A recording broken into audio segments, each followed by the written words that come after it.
اللہ رب العزت والجلال کا ہم سب پر بہت بڑا فضل اور اس کا کرم ہے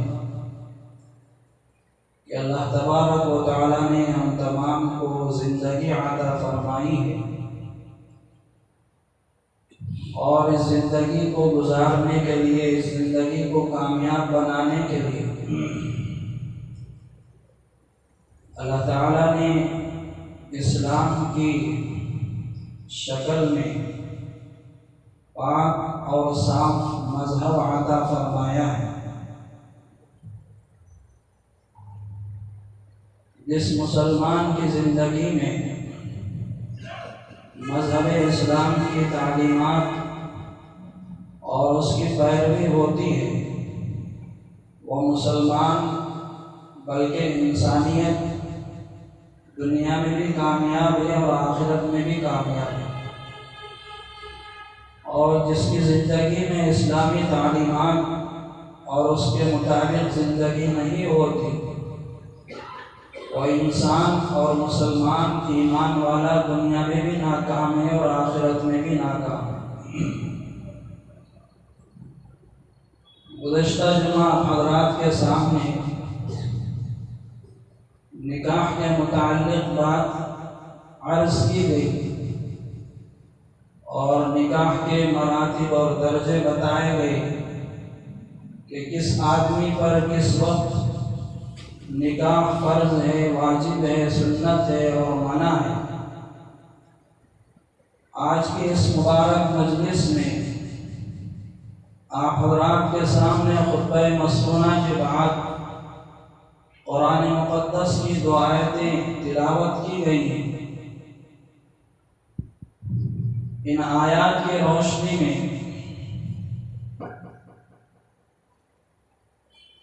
اسلام سے پہلے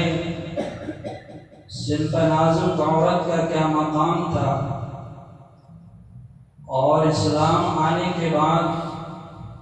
عورت کو اسلام نے کیا مقام دیا ہے، اور قرآن مقدس نے، شریعت مطہرہ نے اس عورت کے کیا حقوق بیان کیے ہیں، اس کو عرض کیا جائے گا۔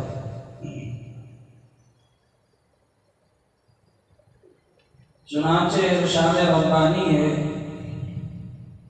یا ایھا الذین آمنوا لا یحل لکم ان ترثوا النساء کرہا، کہ ایمان والو تمہارے لیے حلال نہیں ہے کہ تم زبردستی عورتوں کو اپنی ملکیت میں رکھو۔ اسلام کے آنے سے پہلے، قرآن کے آنے سے پہلے، حضور اکرم سرور کونین فخر موجودات تاجدار بطحہ حضرت محمد عربی صلی اللہ علیہ وسلم کے اس دنیا میں تشریف لانے سے پہلے انسانیت ظلم و جبر و تشدد کا شکار تھی۔ ظلم اس معنی کا ہوتا تھا کہ انسان انسان ہے اس لیے نہیں، بھائی ادھر جا کے یا نیچے جا کے ڈسٹرب ہوتا ہے نماز میں، میں اتنی زور سے بولوں گا آپ نماز کیسے پڑھیں؟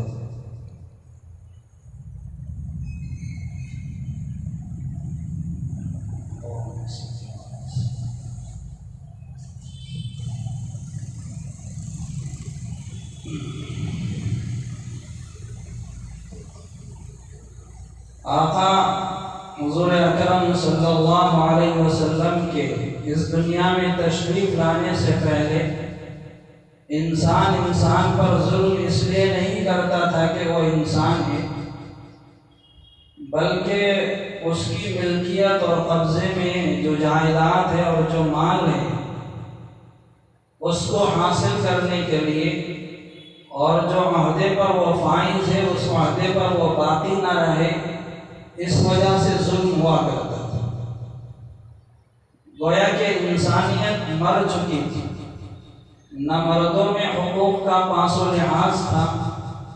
اور نہ عورتوں کے حقوق کا پاس و لحاظ انسانیت میں باقی تھا۔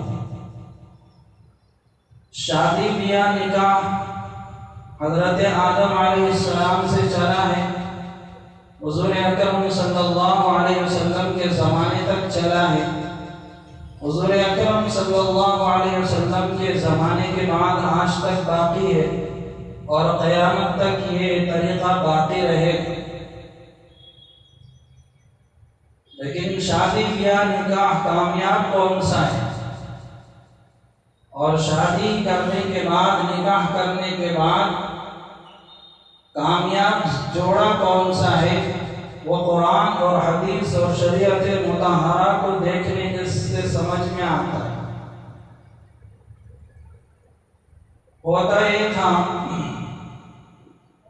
کہ جو لوگ شادی کر لیتے تھے، نکاح کر لیتے تھے کسی عورت سے، کچھ مال دے کر، مال کے عوض یا جائیداد کے عوض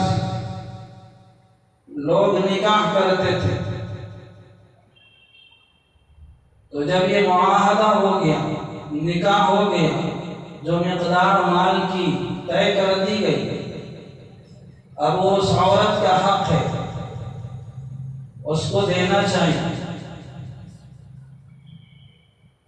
عورتوں کے اندر اس وقت اتنی بہادری اور شجاعت اور تعلیم نہیں تھی کہ وہ اپنے حق کا کسی سے مطالبہ کر سکے۔ باپ سے بھی وہ مطالبہ نہیں کرتی تھی، بھائی سے بھی مطالبہ نہیں کرتی تھی، دیگر رشتہ داروں سے بھی وہ مطالبہ کرنے کی طاقت نہیں رکھتی تھی۔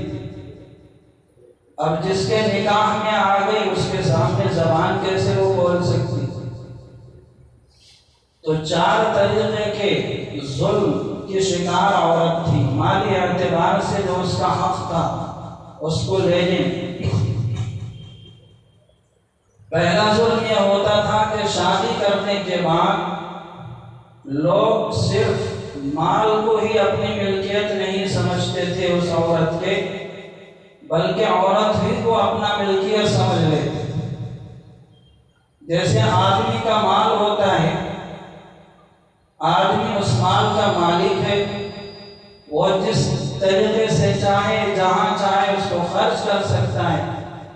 کوئی اس کو پکڑ نہیں سکتا، کوئی اس کو روک نہیں سکتا، ٹوک نہیں سکتا۔ ایسے ہی عورت جو نکاح میں آ گئی، اس سے جو مال حاصل ہونے کی امید ہے، باپ کے مرنے کے بعد یا اس عورت کے خود مر جانے کے بعد، اس مال پر قبضہ جس طریقے سے لوگ اپنا حق سمجھتے تھے، اس عورت کے بھی اپنا حق سمجھتے تھے قبضہ کر۔ جیسے مال میں دوسرا چم و چرا نہیں کر سکتا، ایسے ہی عورت کے بارے میں چم و چرا نہیں کر سکتا تھا۔ یہ ایک شکل تھی ظلم کی۔ دوسری شکل یہ تھی کہ جو مال طے کیا جاتا تھا اس کو دیا نہیں جاتا تھا۔ تیسری شکل یہ تھی کہ جو مال طے کیا جاتا، عقد کے وقت، نکاح کے وقت، شادی کے وقت، اس کو دل کے نہ چاہتے ہوئے دیتے تھے، ظلم زبردستی سے دے دیا کرتے تھے۔ اور چوتھی ظلم کی شکل یہ تھی کہ اگر آدمی مر جاتا، شوہر مر جاتا، تو اس عورت کا کہیں دوبارہ نکاح نہیں کیا جاتا تھا، اس کی شادی نہیں کی جاتی۔ گویا کہ وہ جس گھر میں آ گئی اب وہ اسی گھر سے جائے۔ یہ 4 طریقے کے عموماً ظلم ہوا کرتے تھے۔ اس کے علاوہ اور بھی بہت سارے ظلم کا عورت شکار تھی۔ اس کو پہننے کے لیے ڈھنگ سے کپڑا نہیں ملتا تھا، اس کو رہنے کے لیے ڈھنگ سے گھر نہیں ملتا تھا، اس کو کھانے کے لیے ڈھنگ سے 2 روٹی نہیں ملا کرتی تھی۔ آج کی زبان میں اگر یہ کہا جائے یوز اینڈ تھرو،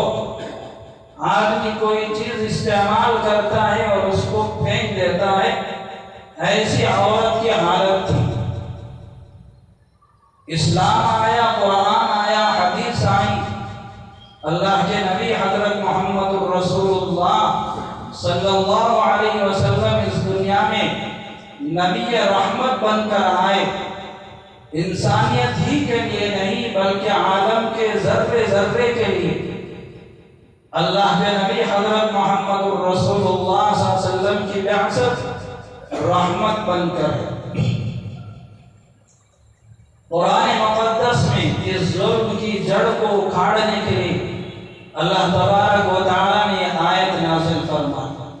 اور قیامت تک کے لیے انسانیت کو پیغام دیا کہ عورت جب تک تمہارے نکاح میں ہے تو نکاح کے حقوق جو بتائے گئے ہیں